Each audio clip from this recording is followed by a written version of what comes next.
Welcome to Jack's Corner, where conservative values meet national headlines, and truth and reality have a seat at the table.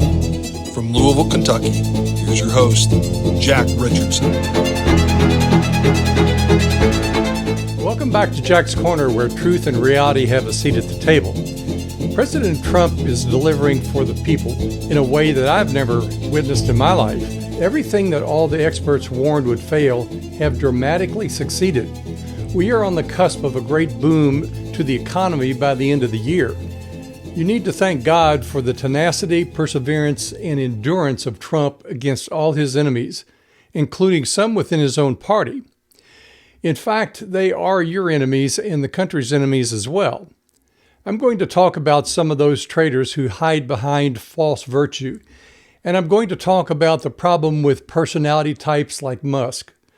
Then I will go into the lies that go unpunished, and then we'll give you some good news regarding the electoral trends in the country. So let's get started. He doesn't speak for us. Thomas Massie must be censored. The state of Kentucky, and particularly the 4th Congressional District, voted for President Trump by over 60%. Kentucky's legislature has supermajorities in both the Senate and the House. In fact, of the 38 Senate seats in Kentucky, 31 are Republican. In the House, the Republicans hold 80 of the 100 seats. Now, there is one U.S. congressional office holder in Kentucky's 4th District who, under normal circumstances, would be unknown to all except those in his district, and that is Representative Thomas Massie, who has fallen in love with the spotlight given to him by the Democratic left because he has found it personally profitable to oppose President Trump while pretending to be a fiscal conservative. By extension, he is in opposition to his constituents at every opportunity. Now, that would seem self-defeating, but for the fact that incumbents have a 90% chance of re-election simply because people don't pay attention. And in his district, something on the order of 1/3 don't know who Massie is or how he votes. Too many are blind followers and thus cannot hold him accountable. Thankfully, the elected leaders do not set the principles of the Republican Party. Those principles are promulgated by the Republican National Committee, and in Kentucky, that would be the Republican Party of Kentucky's Executive Committee, which recruits candidates and believe in those principles and will support them once in office. That same executive committee also has the power of discipline. Once a candidate is elected, the committee can speak its mind, as it too has a purpose and a mission, one of which is to protect its brand in the state if it wants to continue to be relevant and a relevant force in the governance of the state. Fortunately, Massie failed to block President Trump's agenda, which won the support of the voters of the 4th District. Still, Massie's conduct has tarnished and brought the Republican Party of Kentucky brand into disrepute, which has a negative effect on the rest of the party statewide. Now, I can hear some of you saying, well, this is a Kentucky issue and you are not in Kentucky. Well, not so quick. Remember, with the narrow margins in Congress, he nearly caused the defeat of Trump's agenda.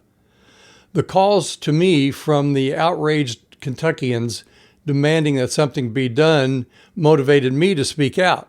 You see, this is not just a Kentucky issue.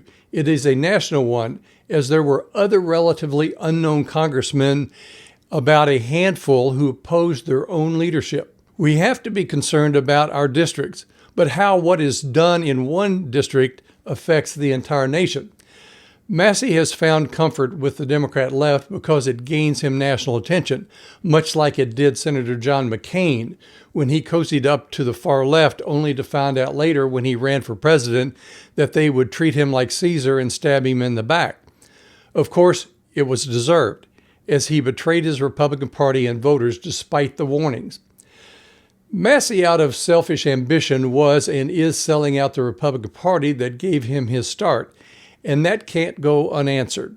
He stands alone in singular opposition to the president, but for which he would not be in the majority. Now it is up to the Executive Committee of the Republican Party of Kentucky, the Board of Directors, if you will, to exercise their authority their voice and their right to set the record straight, to convey that they expect the candidates they recruit not just to support the party, its leaders, and its principles, but to respect the will of their constituents, which Massie has not. Some will shrink from that duty, and others will say it is not the place of the party's governing body to speak its mind. But then way too many Republicans across the country find it easy to manufacture excuses for why they can't do something, as opposed to standing up for something, particularly when it is bold, controversial, and yes, right. Remember, silence is surrender. With President Trump, we have one of the greatest presidents in the history of our country, and definitely in our lifetimes, eclipsing even Ronald Reagan. He is restoring the American dream and saving us from the clutches of communists who have overtaken the Democrat Party, as we have just seen in the New York City mayoral race. Massie has seized the opportunity, given the tight margins in both the Senate and House, to make himself popular with the enemies of the Republican Party and gain national attention, and not in a statesmanlike way, but with purposes that are detrimental to republicanism. For that reason, I have called upon the Republican Party of Kentucky to distance itself from Massie in the eyes of the nation and the state, to show that Massie does not represent the views of the state party, and to do it much like Wyoming did to Liz Cheney and Illinois did with Adam Kinzinger. Massie has gone rogue and is on his own. As with Cheney and Kinzinger, their parties and voters ousted them. I, for one, will neither reward Massie's conduct nor be complicit with cowardly silence, nor will I make up an excuse as to why I can't exercise my leadership responsibilities just because it may be bold or unconventional or controversial.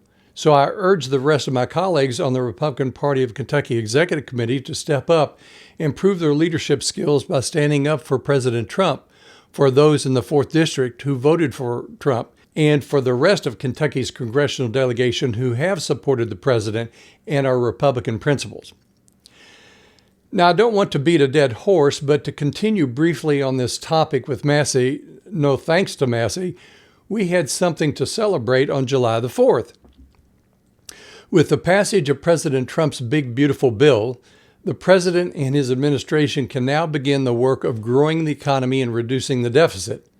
The Democrats were desperate.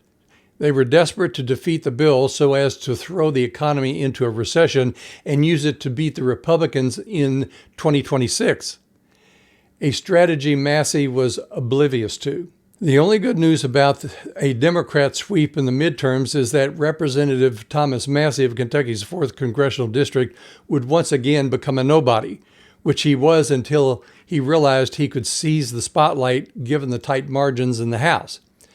Massie had no voice under the Democrats and even voted to increase the debt ceiling under Biden. Now, in hypocritical fashion, because it could make him famous, and in utter betrayal of the party that has supported him, he chose to risk destroying the Republican agenda.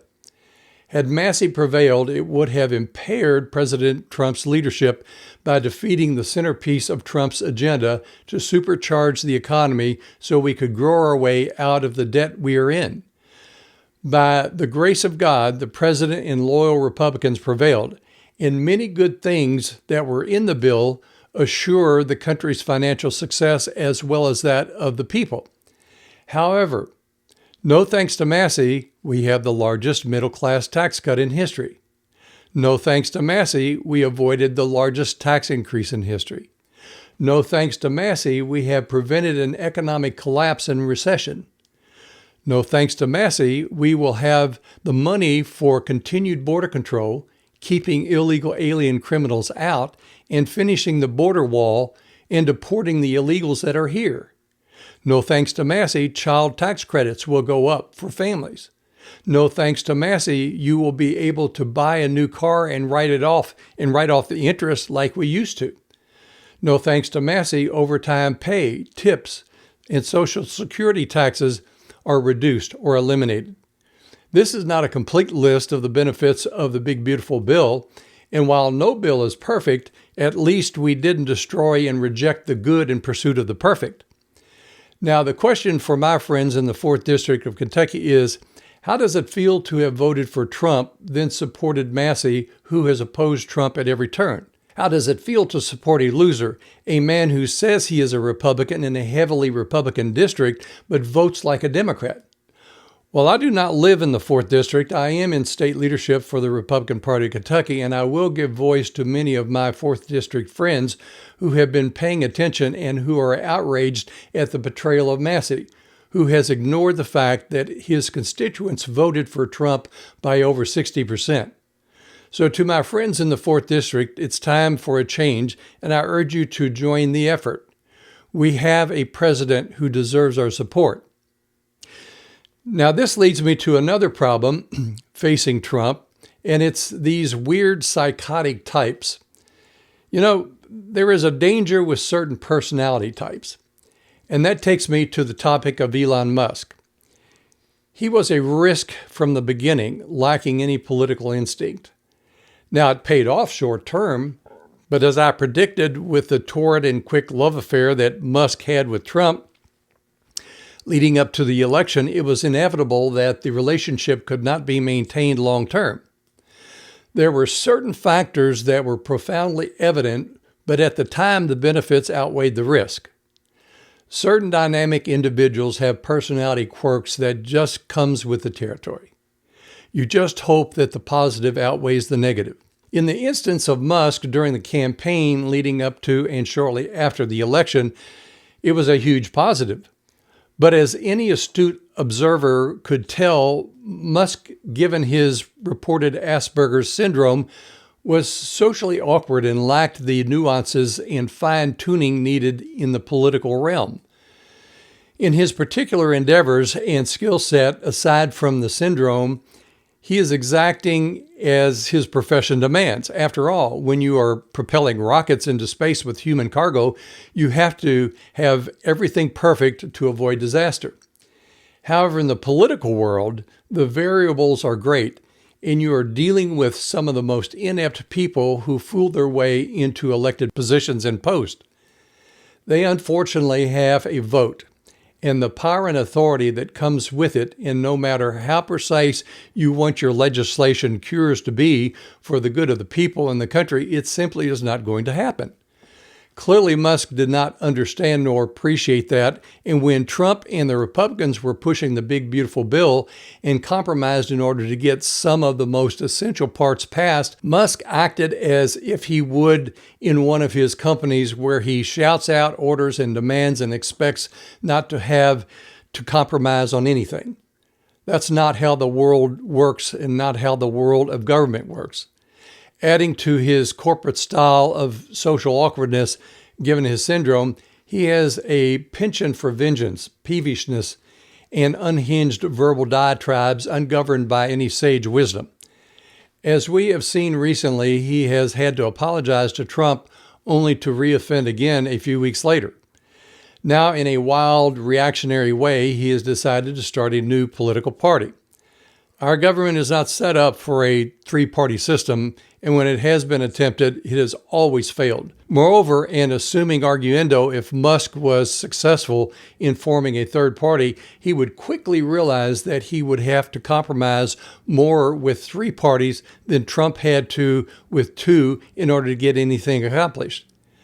Nevertheless, with such celebrity-type personalities and with a genius quality like Musk's, there are risks, and it resides in a somewhat detachment from reality, which I discussed in my book, America's Systemic Psychosis, psychosis meaning a detachment from reality and truth. Hopefully, Musk will come to his senses quickly as his stock took another hit of 7% decline after his announcement of a third party, which is on top of the 50% decline that he has already experienced. If he wants his company to survive, he best get a quick grip on reality and stop reacting irrationally and out of vengeance. Now, here's a bit of good news. Pennsylvania is turning red, and 10 years ago, the Democrats in Pennsylvania had an over 1 million voter registration advantage over Republicans. Today, it's down to 70,000. And based on the current trajectory, by the midterm elections next year, Pennsylvania will be a red state with its 19 electoral votes. Many wondered why I wrote 2 articles back in October of 24 about why Trump was going to win the election. How did I know? Well, it was because I was looking at the registration numbers in the swing states, not the polls. In those states, there was such a sea change in Republican registrations that it overwhelmed and exceeded by a substantial amount the numbers by which Biden cheated. I knew that the numbers were so big that the Democrats couldn't overcome the increased numbers of new Republicans by their usual method of cheating. To date, every one of the 67 counties in Pennsylvania have tilted red. This is an incredible development, particularly in the presidential election years. When you add the 19 electoral votes to the traditionally solid red states, it is virtually impossible and it virtually eliminates any pathway for the Democrats to win the White House. That is why they opened the borders.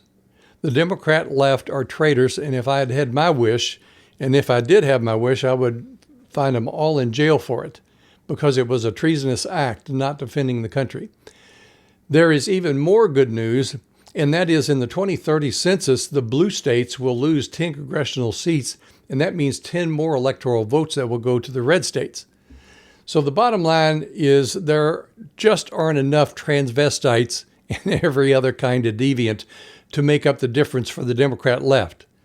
I praise God for that.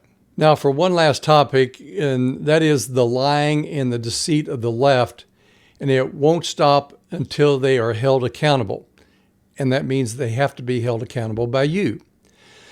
Daily, the Democrat left and their media openly prevaricate and foist a fraud upon the people and the nation.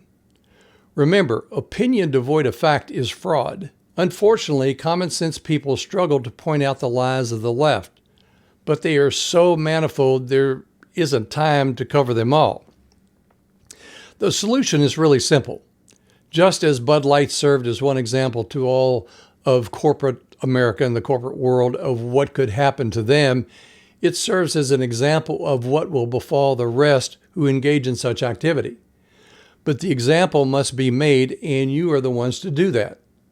As I have contended before, if concentrated attention is focused exclusively on one reporter or politician who has spread a blatant lie, and the focus and the pressure is not just a passing mention, but the scrutiny is lasting, and they are held to account, their credibility will be destroyed, then others will take notice for fear of the same befalling them. The only problem is getting good folk to act. In fact, failure to act when virtue calls is no virtue.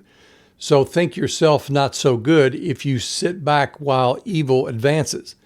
As I've said, silence is surrender. We suffer the consequences of our own inaction. Here is a most recent example of the lies of the left. In the wake of the Texas flood disaster, the left is spreading the lie that the flood occurred due to budget cuts by Trump, when the facts reveal just the opposite. George Stephanopoulos of ABC News, and once a chief of staff for Bill Clinton, and who was also recently sued, and his company had to pay $16 million for a defamation suit because he lied and defamed Trump, he is now suggesting that the terrible loss of life in Texas and the Texas floods was due to Trump. Now, they will call it an opinion, but remember that not everyone is entitled to an opinion when that opinion is detached from fact and truth. That's called fraud. The truth about the Texas flood revealed that on the night of the disaster, the weather service there had double the staff, not short of staff, that the pathological liar Stephanopoulos suggested. The Democrat left will stop at nothing in their lust for power and quest to recapture it by any means necessary until they are held accountable. They are the demons in this world, and they cause so much pain and destruction. And it will only stop when good people stand up and expose the lies and make those who tell them pay the price. It's in your hands. So, what are you doing to push back against the evil of the left and to expose the lies they tell? Think of one. Think of what you can do this week. Okay, folks, well, that's it for now. I'm Jack Richardson for Jack's Corner.